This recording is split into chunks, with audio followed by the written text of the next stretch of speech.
Por ejemplo, este decreto legislativo modifica lo que es el artículo 57 del Código Penal.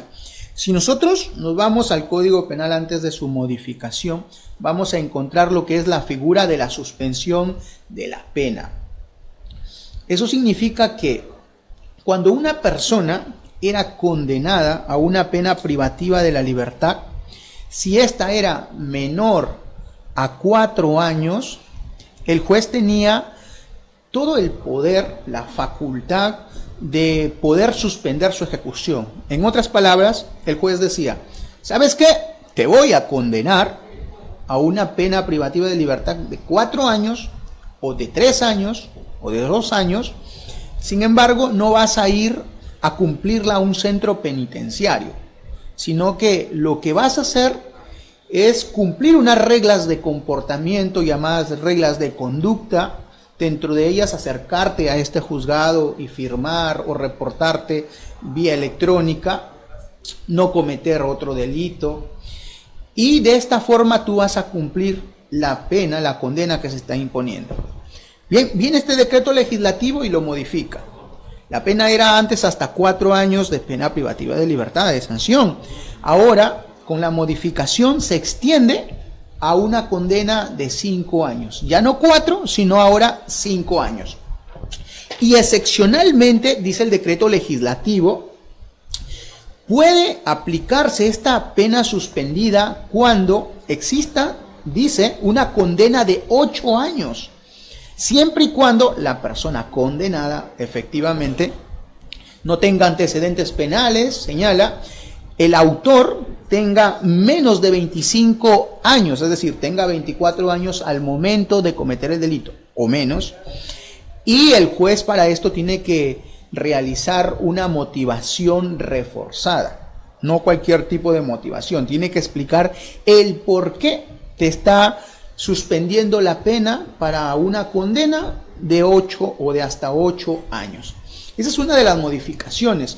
Por otro lado, también modifica el artículo 62 del Código Penal.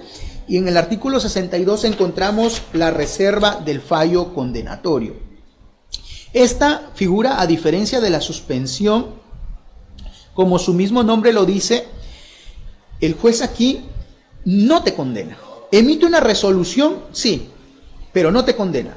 Con la suspensión, sí te condena a una pena suspendida en su ejecución, pero te condenan por un determinado delito.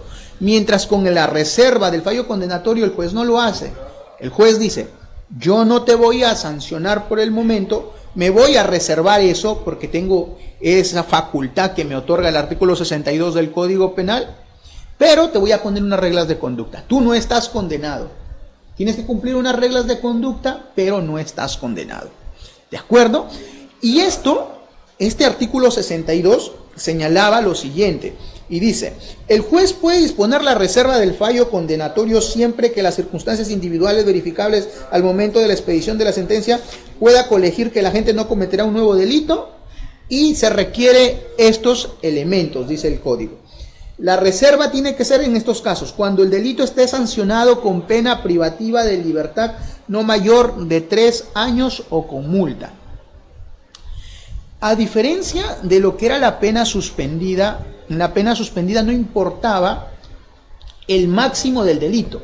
Hay que tener en cuenta que los delitos vienen sancionados con un mínimo y con un máximo. Hay tipos penales que no los traen, pero se entiende por la misma norma que la pena mínima es de 2 días, y hay tipos penales que no especifican la pena máxima, pero también por el Código Penal sabemos que la pena máxima es de 35 años, es decir, siempre hay un mínimo y un máximo.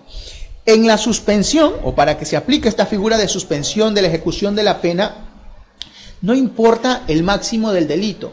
Por ejemplo, el delito puede ser entre 3 a 6 años, pero el juez condena a 3 años. ¿Se puede aplicar la suspensión de la pena? Claro que sí, se puede hacer. Pero para la reserva del fallo condenatorio no funciona así. Para que se pueda aplicar esta reserva del fallo condenatorio, el máximo de la pena del delito tiene que ser hasta 3 años, o tenía que ser hasta 3 años. Es decir, el delito podía ir sancionado de 1 a 3 años, de 2 a 3 años, de 2 días a 3 años, pero nunca tenía que pasar este límite temporal. Pero se modifica este dispositivo y el legislador dice, no.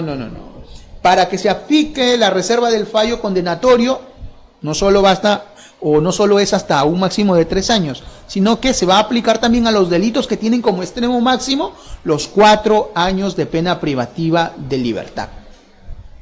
Y también hacen una excepción, como en la suspensión. Pero aquí cometen, creo yo, un error.